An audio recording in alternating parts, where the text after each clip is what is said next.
Because if you get above the eutectic temperature, the eutectic is going to melt. And since the eutectic is in all the grain boundaries and forms a continuous matrix, your nice solid is going to turn into a snow cone, and it's going to flow out of your furnace and all over the floor. That becomes a really serious problem because in some of the alloys that you like to melt and homogenize, you have several components. Sometimes the last eutectic to form can have a temperature that's, a couple of hundred degrees below the nominal melting point of the material. And in my own group, we were running more than one furnace in the years, trying to homogenize a material at a temperature that seemed absolutely safe until we wound up with a glutinous mess all over the floor. And so the homogenization must be done at a temperature below the lowest eutectic. Well, suppose this temperature is not a very high temperature, and suppose the material we're talking about is a material that has a very low diffusivity. Then your best calculation will tell you it can take half of eternity to homogenize the material. If you take a look at the materials that are high temperature materials that are used in things like turbine blades and other high temperature applications, these are materials that can have melting points of 1500, 1600 centigrade, and minimum eutectics in as solidified conditions of 500 or 600 centigrade, believe it or not. These materials cannot be homogenized by this kind of simple process, and you have to use much fancier ways, which I'll allude to later, to take care of those. The more conventional materials, your structural steels, your structural aluminum alloys, magnesium alloys, other such things that are used in most structures, can in fact be homogenized and are homogenized. But you have to recognize that in order to homogenize these materials, to produce the template for further processing, you have to choose a temperature which is below the least relevant eutectic temperature, because that's the temperature that all this gook in the grain boundaries is going to be in the acidified condition. This is also the reason that if you just start looking up materials, aluminum alloys, steels, and so on, you will see a whole different classification of what are called wrought alloys and casting alloys. The wrought alloys are the things that you will process. The casting alloys are the things that are meant to be used in the as-cast condition. And those are materials whose compositions are very carefully graded so that they don't have this problem in a particularly serious way. Sure, when you cast them, you will get heterogeneities in the composition, but they're compositions so that you don't end up with deleterious eutectic in all the grain boundaries. And they're intentionally chosen to have that kind of behavior. So that's why, if you look in handbooks for materials, you'll find sections on wrought alloys, which are meant to be processed, and sections on casting alloys, which are meant to be used in the as-cast condition. Classic example of a casting alloy is the lead antimony that you use in that experiment. That's a material that has such a soft thermodynamics, if you want, and such a relatively high diffusivity that it actually follows the phase diagram pretty closely. And that's necessary if you have done the experiments that you did in that particular alloy.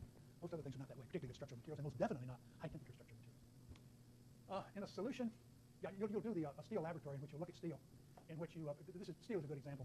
In the processing of steel, we usually homogenize it in the gamma phase up here, FCC. The low temperature phase is alpha, BCC, and in between there's this two-phase region. Here we have eutectic point. So we transform the gamma, if we cool it slowly, into a mixture of alpha, BCC ferrite, and carbide, which is a precipitate.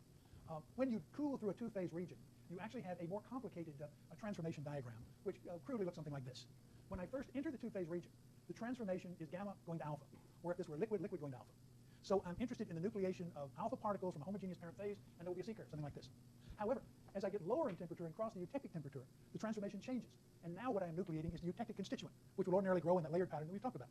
So there's a more complicated transformation curve, looks something like this. There's a region up here where we nucleate the alpha phase. At lower temperature, we will nucleate the eutectic alpha plus beta, and we get a transformation curve that has the two stages included in something like this. And you'll see that kind of transformation curve when you do the laboratory on the heat treatment of steel. It's not, it can get really complicated, but the principle is simple. We just have two different reactions. At high temperature, we're nucleating alpha. At lower temperature, we're nucleating the eutectic alpha plus beta combination, and the transformation curve has to reflect that. High temperature phases. You're doing a laboratory right now, I understand, in which what you're doing is recrystallization. Recrystallization is it's a phase transformation just like the phase transformation we've been talking about. Except now, instead of changing the structure, you're changing the defect density. You take a material, you severely work it, you drive its free energy up, because its free energy is not only the native free energy of the structure, but the added free energy of all those defects you put in it by deforming it. Well, the material would like to get rid of those defects to lower its free energy. One easy way to get rid of those defects, and about the only direct and simple way, is to nucleate a new grain that is defect-free. So you have a phase transformation, in which the transformation is from defective copper, in your case, to non-defective copper, delta G, and it behaves pretty much the same as the phase transformations we've seen before. Except this is a transformation that occurs on raising the temperature rather than lowering it. In fact, any transformation that occurs on raising the temperature rather than lowering it is qualitatively different in its behavior from the behavior we've been describing. Let's look at what happens when we go up in temperature. If we have a transformation that's nucleated going down in temperature, we get this classic C curve. Now suppose we turn it around and go from beta to alpha. We will get exactly the same equation governing nucleation. The form will be the same. Except now, both nucleation and growth become easier as we raise the temperature above the transformation point. As I go up in temperature, it's easier to nucleate, but it's easier to diffuse and to grow as well. So we don't get a C curve on a transformation going up in temperature. The higher we make the temperature, the faster the transformation happens. And that's basically what you see in your recrystallization. That's an example of this. You raise the temperature, you need kind of a minimum temperature called recrystallization temperature to get this transformation to go at all. Below that, you just don't have enough driving force to make the transformation happen. Once you get to the recrystallization temperature, then we worry about the recrystallization time. And that recrystallization time drops dramatically as the temperature goes up. So all transformations that occur on raising the temperature have a qualitatively different behavior from those transformations that occur on lowering the temperature. And this is the difference in behavior. If you try to freeze a solid, you have a problem nucleating it. If you try to condense a vapor, you have a problem nucleating it. When you boil water, however, it will begin to vaporize just as soon as you get to the boiling point. Very easy to accomplish a transformation going up, much more difficult to accomplish a transformation going down, and this is the basic reason why that is true. Instabilities. It's been a good part of my life worrying about these. So, the other kind of transformation, it occurs when you take a phase and you bring it to a situation in which it is so far from its normal place of business that it is no longer unstable. When you hit an instability, something must happen. Since something must happen at the instability, the kinetic curve that governs systems that exhibit instabilities looks something like this. As we come down below the transformation temperature, there's the normal C curve for nucleated transformations. But if we cool quickly enough to get past the nose of that C curve, then we hit the instability point, at which point the transformation is spontaneous. To a very good approximation, it takes no time to trigger the spontaneous transformation. So there's no C curve here, it's just a straight line across. In many systems, that instability occurs. One of the important things to know about an instability is that when you become unstable, you're becoming thermodynamically unstable, your instability is always with respect to one and only one thermodynamic parameter. Suppose, for example, I have a solid solution. The solid solution has a crystal structure. It has a homogeneous chemical composition, and it has a state of order. Maybe the solutes are ordered on the lattice, maybe they're not. When I have a phase transformation, normal phase transformation, the normal phase transformation will often involve a change in all three. If the alpha phase is a homogeneous solid solution in the FCC structure, the beta phase may be an ordered solid solution in the VCC structure with a different composition. No problem, we're talking about two independent phases here. But if I have a transformation via an instability, only one variable becomes unstable at a time. So the structure may become unstable. FCC may spontaneously transform to VCC. The chemical composition may become unstable. I may split up into two different islands of different composition. Or the order may become unstable. One kind of order may go to another, but only one at a time. And those have rather different names. Let's start out the simple one we already talked about, is glass formation. Here we have, if you want, a structural instability. A liquid turns into a solid by the freezing or confinement of all of the atoms. And here, in fact, I think earlier on I actually showed you an experimental kinetic curve of this sort. The kinetic curve looks something like this. Cooling the liquid, if we cool slowly, it becomes a crystal. If we come quickly, we suppress the formation of the crystal until it spontaneously turns it into glass, which forms through structural instability if you want the liquid phase. Only one thing becomes unstable. When you form a glass, the atoms don't order. When you form a glass, you don't get a split up in composition. The only thing that happens is the atoms become frozen. One variable only. One of the most important transformations in human history is the Martensitic transformation in steel, which is how people were able to take the element iron and to make a tremendous variety of very, very strong structural things out of it. Knives, swords that could keep an edge, plows that would not deform when you drag them through rocks, things of that sort. The reason for that in steel is what we call the Martensitic transformation. The high temperature phase of steel, gamma, is face center cubic up here. As we come down in temperature, we can do one of two things. It wants to become a mixture. The high temperature phase, if it's steel, it always has a bit of carbon in it. And one of the interesting things in the history of technology is that people were using and making steel for 2,000 years before anybody realized that the critical thing inside it was carbon. Because there's very little carbon, and until the 19th century, they had absolutely no way to detect it. So steel was cookbook until the later part of the 19th century. Anyway, if you come down slowly, you get the nucleation of alpha ferrite with carbide in it, and you get this two-phase structure. This material is relatively soft.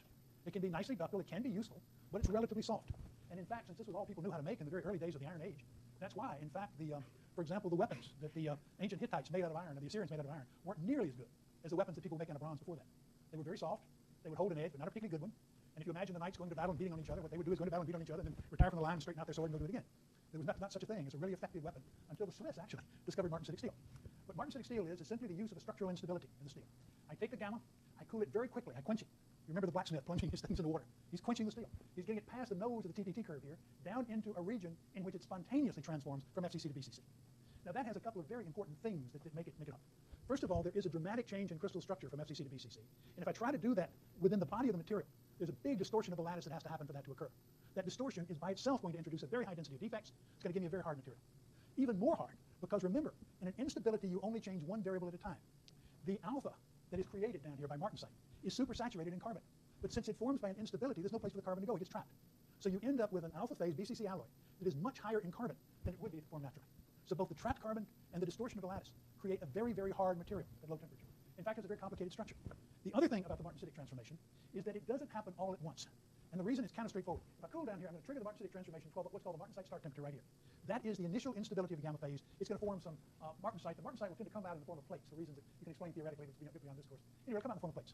That plate, because it is a serious distortion of the FCC phase, will distort all the face of the cubic material around it.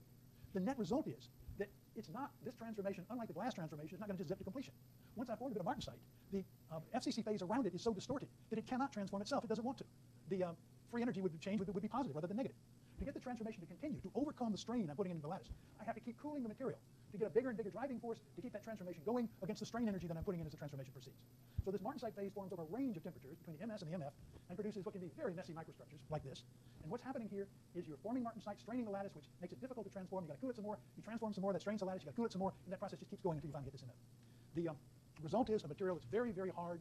It's nothing but iron and carbon. It's exactly the same stuff the Hittites were making, but now I just cool it fast instead of cooling it slowly. The problem with that fresh martensite is that it's very brittle, which is why people like the Romans, for example, who were the first to use martensite in weapons. Their weapons were stabbing weapons, not slicing or cutting weapons, because you can stab with a brittle weapon. It's kind of hard to slice with one. The weapon has a tendency to break. Well, what you can do with this stuff, the brittleness comes an awful lot because of these trapped defects and the trapped carbon. So you do what's called tempering it. You heat it up a little bit to trigger the precipitation of some of this carbide in the form of carbides, and to relax some of these defects by recovery, and you can control the tempered steel into a condition in which it's both relatively strong and relatively tough. And that's what we do in the modern making of high-strength steel. One final thing I'll talk about. The other variable that you can become unstable with respect to, we can do it with respect to order, but composition is a classic one. Suppose we have, I ain't no time to talk. I've got to quit here. Composition and order is what I'll start with on Friday. So we'll talk about the other two instabilities that can exist. So I'll see you then.